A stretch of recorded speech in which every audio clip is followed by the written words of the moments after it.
Nowadays, everyone owns a power bank. In this video, we'll explore the internal circuitry that powers your portable charger. Let's take a look inside a power bank. Here we have a lithium-ion battery. It has a nominal voltage of 3.7 volts and a capacity of 5000 milliamp hours. Two of these batteries are connected in parallel, increasing the total capacity to 10,000 milliamp hours at 3.7 volts. Next, we have the motherboard and the PCB. The printed circuit board supports and connects all the components inside the power bank. This small chip is the DDULEO1. It's a lithium-ion battery protection IC. Next to it, we have two MOSFETs. These work as electronic switches, controlling the battery's connection and disconnection when needed. Now this is the IP5306 chip. It controls the charging and discharging processes. It also monitors the battery and controls the LED indicators to display charge level. Here are two voltage dividers connected to the USB data pins D+ and D-. This transistor isolates the data pins from the power pins. Now, let's see how the DBus01 IC works. This chip controls the two MOSFETs to prevent damage to the battery. During charging, if the battery voltage exceeds the overcharge protection level for too long, the OC MOSFET turns off to stop the charge.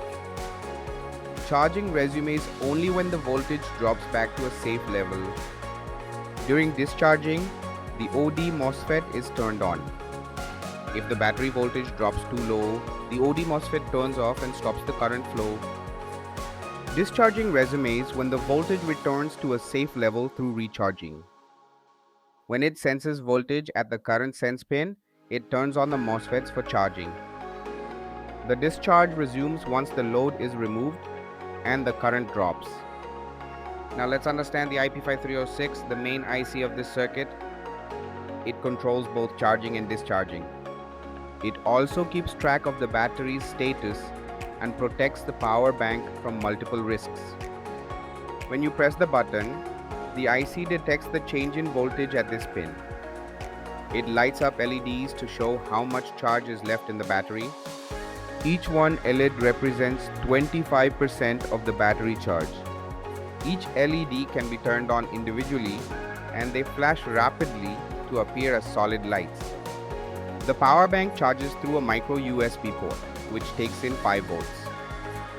Since lithium-ion batteries charge at a maximum of 4.2 volts, we need to reduce the voltage. A buck converter is a circuit that steps down voltage.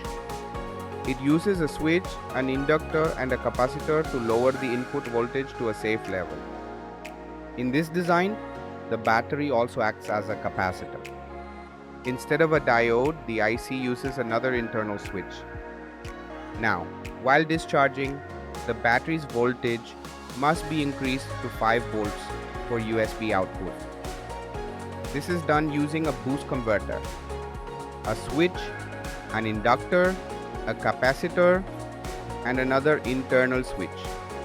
Since the same components are used for both charging and discharging, the power bank can only perform one operation at a time. It either charges or discharges, not both simultaneously. It prevents damage from input and output over voltage, overcharging, over discharging, excessive discharge current, and short circuits. It even monitors its own temperature. On the output side, the USB connectors come in two configurations. In the first type, the D+ and D- pins are connected directly. This tells the device that the port supplies 1 amp at 5 volts. In the second type, voltage dividers apply specific voltages to D+ and D-. This signals compatible smartphones to draw 2 amps at 5 volts.